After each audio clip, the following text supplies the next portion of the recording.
The dust was still warm when Cole Maddox slid off his horse, and in that simmering silence he heard something a man should never hear on an empty stretch of prairie: a broken breath. Thin as thread and clinging to life, Cole tightened his grip on his Winchester, eyes sweeping the barren flatlands around him, the sky burning gold with late afternoon light, the scent of gunpowder drifting faintly on the wind like ghosts whispering their last regrets. He knelt beside the crumpled shape half buried in the dust, a woman, young, bruised, and torn at the edges like a page ripped from a Bible after a storm, her hair matted with dirt, her dress shredded from a brutal chase. "Ma'am," he murmured, his voice low yet steady, "if you're breathing, I'm gonna get you home." And when her chest rose by the smallest fraction, something fierce and protective lit up inside him. Flint, his old bay horse, pawed the ground nervously, ears flicking toward the horizon as if he felt danger still stalking them. And Cole knew horses never lied, not about storms, not about death, not about outlaws lurking nearby. Cole slipped one arm beneath her shoulders, careful not to jostle the ugly welt across her ribs, the bruise shaped like the heel of a boot, meaning someone had kicked her when she was already on the ground, meaning cruelty ran deeper than simple theft. Her lips trembled, cracked and dry, and she whispered one word that chilled Cole's spine more than a rattler's warning: "Outlaws." Then she sagged against him, too weak to say more. Cole lifted her gently, carried her to Flint, and set her across the saddle, then swung up behind her, knowing damn well he was riding straight toward trouble. But no decent man left a woman to die under the open sky. The sun sank low as he headed for his ranch, the wind tugging at his coat like an impatient child, the ground scarred with hoofprints that told a violent story. 6, maybe 7 riders, heading north, moving fast, leaving behind chaos they'd crafted with practiced hands. Halfway home, the woman stirred, her voice a raw scrape. "They're coming back," she breathed, every syllable trembling like she believed the very act of speaking might call them from the shadows. "You're safe now," Cole answered, though he wasn't fully sure of it, not with the sky bleeding into dusk and coyotes howling too early, as if they sensed death hovering close. When he reached his ranch, he carried her inside the warm glow of the kitchen, laid her gently on the spare cot, and fetched clean water, the lamplight dancing across her bruised face, revealing a strength beneath the damage, the kind found in people who refuse to quit. As he dabbed the grime from her skin, her fingers twitched, reaching for something only she could see, and Cole knew she'd been running a long time, long before the outlaws ever laid hands on her. "Name's Cole Maddox," he told her softly, not expecting an answer just yet. "You're at the Maddox Ranch, and ain't nobody crossing my fence unless I want them to." And for the first time since he'd found her, a small flicker of calm seemed to touch her breath. He poured her a cup of warm broth and helped her sip, her eyes fluttering open, revealing a shade of green that reminded him of new spring grass after a hard winter, hopeful yet worn thin. "My name, Anna," she whispered, her voice breaking halfway, as if saying even that much cost her more strength than she had to spare. "Anna," Cole repeated, nodding. "You're safe here." But she shook her head weakly, a tear cutting through the dirt on her cheek. "No one's safe, not if they're still hunting me," she managed. Cole leaned back, his jaw tightening, because that word hunting never meant good things out here.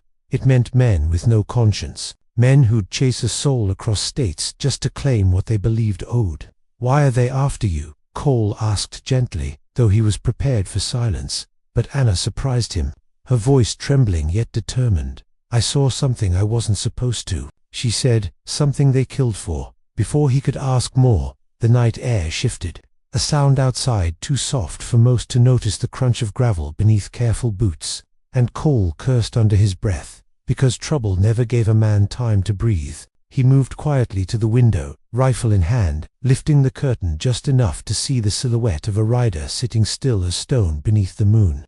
Another behind him, and another, their forms outlined in silver light, waiting, watching, measuring the strength of the ranch they were about to test. Anna's breath hitched, her eyes wide with terror. "It's them," she whispered, clutching the blanket with trembling fingers, her whole body quaking as memories rushed up like water overflowing a broken dam. Cole stepped back, calm settling over him like a familiar coat, because if there was one thing he knew better than horses and cattle, it was how to defend what was his, and tonight, that included the broken young woman fighting for life in his home. He extinguished the lamp, leaving only the faint glow of the hearth, and whispered, "Stay down, Anna, no matter what happens." Then he checked his rifle, chambered around with a soft metallic click that felt like a promise carved in iron. Outside, the horses snorted, the riders shifting, and Cole knew dawn wouldn't come easy. Not with outlaws at his gate and a woman carrying secrets worth killing for. But he also knew one thing for damn certain: Maddox didn't back down. Not from outlaws, not from darkness, not from death itself. The night pressed against the walls of the ranch house like a living thing, heavy and expectant, and Cole felt the weight of it settle over his shoulders as he moved to the front door, every instinct sharpening like the edge of a newly honed blade. Beyond the darkened window, the three riders stayed motionless, silhouettes carved into the prairie like monuments to bad intentions, their horses shifting restlessly beneath them, snorting clouds of breath into the cold night air. A man who waits that long without calling his business usually isn't bringing friendship, Cole thought, and he eased the door open just enough to step onto the porch, the boards creaking softly beneath his boots, a sound that traveled farther than he liked. "You boys lost," Cole called out, keeping his voice steady, calm, the way one speaks to rattlesnakes or drunk men with twitchy tempers. The wind carrying his words out across the open yard, the lead rider nudged his horse forward, the animal's hooves crunching over dry dirt, and when the moon slid across the rider's face, Cole saw the cold confidence of a man who believed the law existed only for weaker souls. "We're looking for someone," the outlaw drawled, tilting his head as if weighing the worth of every shadow around him.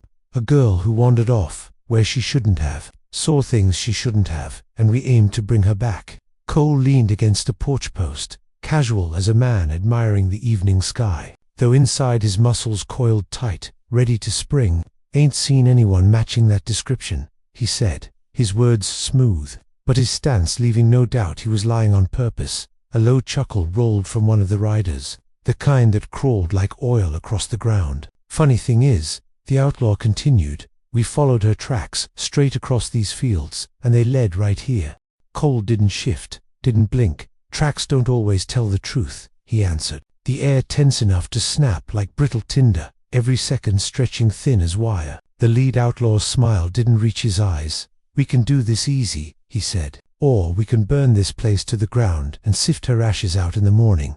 And with those words, the night itself seemed to hold its breath for a long heartbeat. Cole stood silent, letting the weight of the threat sink into the earth beneath them. Then he lifted his rifle just an inch, enough to make a man reconsider his choices. "You set foot on my property," he said softly, "and you won't leave standing." The riders stared him down. Three wolves, sizing up whether the lone bull was worth the blood it would take to bring him down. And Cole knew they weren't used to being refused, weren't used to fear standing firm instead of bending. Finally, the outlaw spat into the dirt, a dark glimmer under the moon. "We'll be back before dawn," he said, "and if she's here, we'll find her."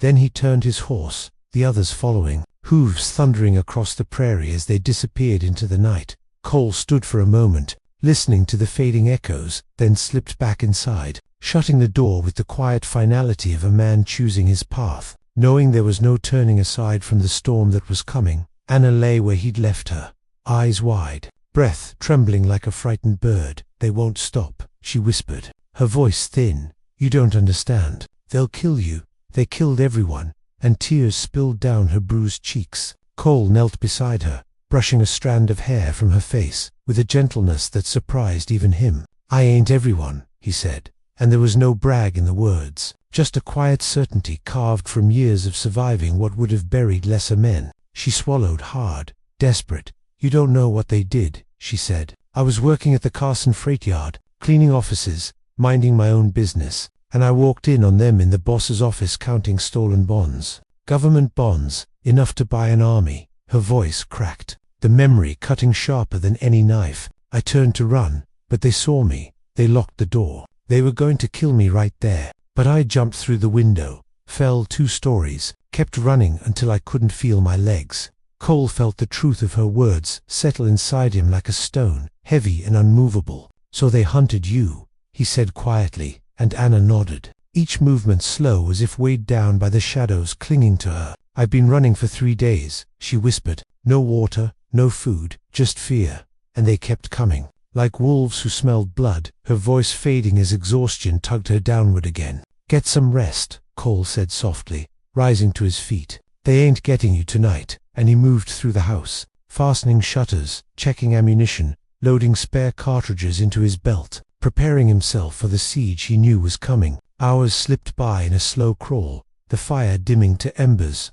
the ranch holding its breath under the weight of the coming dawn, and Cole sat near the window, rifle across his knees, hat pulled low, his eyes fixed on the horizon where trouble would rise like a blood-red sun. Just before first light, Flint snorted loudly in the barn, hooves pounding once against the stall boards, and Cole stiffened, because horses didn't startle at nothing. They felt danger before humans ever heard it. The sky had just begun to pale when the outlaws returned. Not 3 this time, but 6, spreading wide across the field like a fan of death. Rifles slung low, determination carved into their stances. Ready to finish what they'd started, Cole stood slowly, every muscle singing with readiness, his breath calm, his purpose sharp. And as the first outlaw shouted for him to surrender the girl, Cole stepped into the open doorway, rifle raised, silhouette framed by the rising sun like a lone sentinel against the coming storm, knowing the next few minutes would decide not only his fate but Anna's,